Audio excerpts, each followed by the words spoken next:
Welcome back to Structures Unchained, your weekly deep dive into the world's most ambitious megaprojects. Over the next 6 years, Philly is betting its future on a massive rebuild. From the street-running transit that has to load faster, the districts that can't go dark at 5 p.m., to the elevated infrastructure that still acts like a scar, and the rail yard that's been a literal hole in the city fabric for decades. And the question is simple.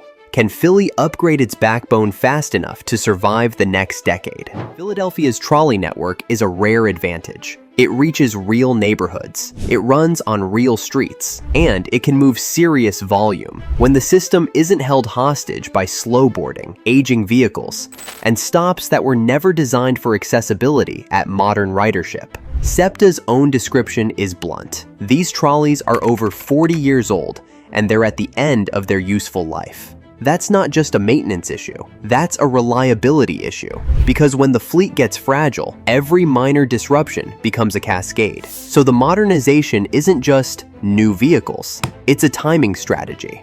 SEPTA awarded a major contract for a new fleet, 130 modern trolleys, with the base order priced around $714 million, and an option for more. The vehicles are designed to be longer, higher capacity, and low floor, with features meant to speed boarding and handle wheelchairs, strollers, and bikes without the awkward dance at the door. But here's the part viewers miss. The cliff edge isn't delivery day, it's the overlap years. SEPTA's published timeline puts vehicle and system testing in 2026 to 2027, with fleet delivery and deployment stretching from 2027 through 2032.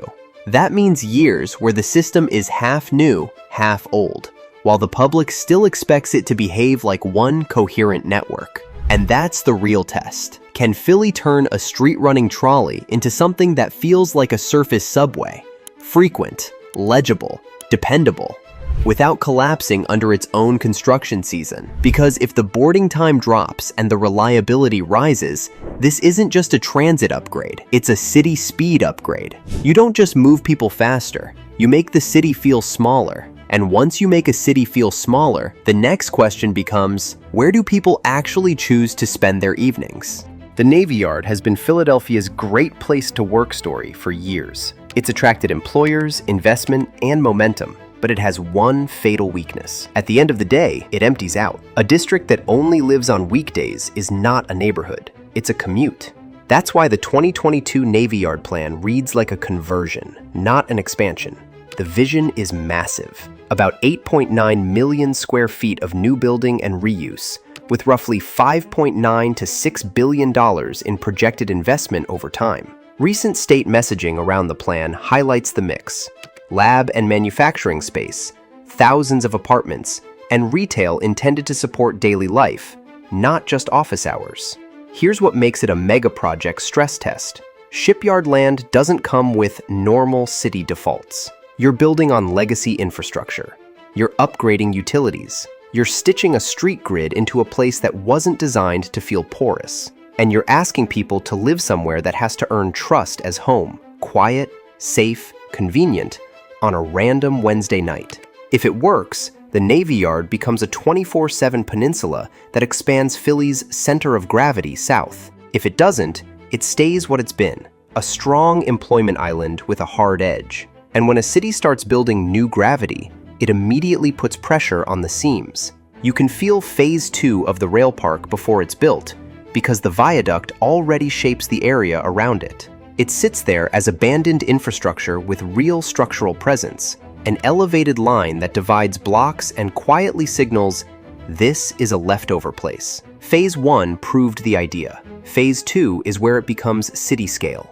The next segment, often referred to as the Viaduct Greenway, targets an abandoned rail viaduct through Callow Hill, converting roughly 6.8 acres over about 0.6 of a mile into an elevated park and active transportation connection. In early 2025, the project received a $2 million DOT grant, explicitly tied to moving the project toward build-ready documentation. Center City District has also stated an intent to have construction bid documents completed by fall 2026, with fundraising underway beyond that. That bid doc deadline matters more than any rendering, because it marks the moment the project stops being a nice idea and becomes a contractor-ready set of instructions. But the tension here isn't only engineering, it's aftermath. Projects like this don't just create public space, they reroute foot traffic, raise land values, and change who can afford to stay nearby. If the rail park becomes a growth spark without a plan for who benefits, the success version comes with a second storyline the city can't ignore. So the real question isn't whether an elevated park looks good, it's whether it stitches neighborhoods together without pushing people out of the stitch line. And the fastest way a city can make that question sharper is by building the most powerful economic spine it has, right next to residential neighborhoods that already feel the heat. University City is one of Philadelphia's strongest engines. The universities and hospitals here don't just bring prestige, they bring jobs, research funding, and long-term gravity. But the engine comes with a long-running friction. Prosperity doesn't automatically distribute. It can concentrate, harden into a bubble, and leave nearby communities feeling like they're living next to a wall with great branding. uCity Square is trying to make the growth more legible and more urban by building a real innovation district that includes labs, offices, housing, parks, and street-level activity. A major marker already landed.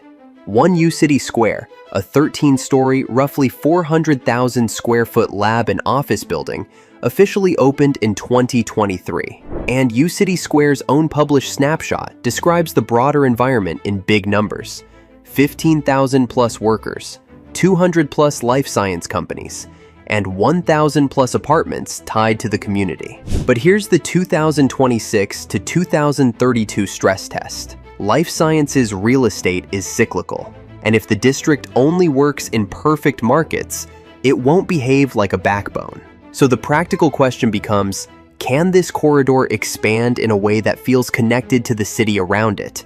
Jobs pipeline, street activation, transit access, without turning into a glossy enclave. Because if uCity grows as a true mixed neighborhood, it doesn't just generate wealth. It makes the West Side feel like an extension of downtown life. And when that starts happening, the next bottleneck becomes unavoidable, because the biggest gap project in Philadelphia is sitting in plain sight, right at the rail gateway. Walk into 30th Street Station and it feels timeless. Step outside the station zone and you hit the reality. Enormous rail infrastructure that functions like a trench in the city. The 30th Street Station District Plan has been clear about the scale of the opportunity and the challenge. The planning documents identify 88 acres of rail yards as the biggest development potential and the biggest obstacle, because those yards create a massive break in the city fabric. The district vision spans about 175 acres,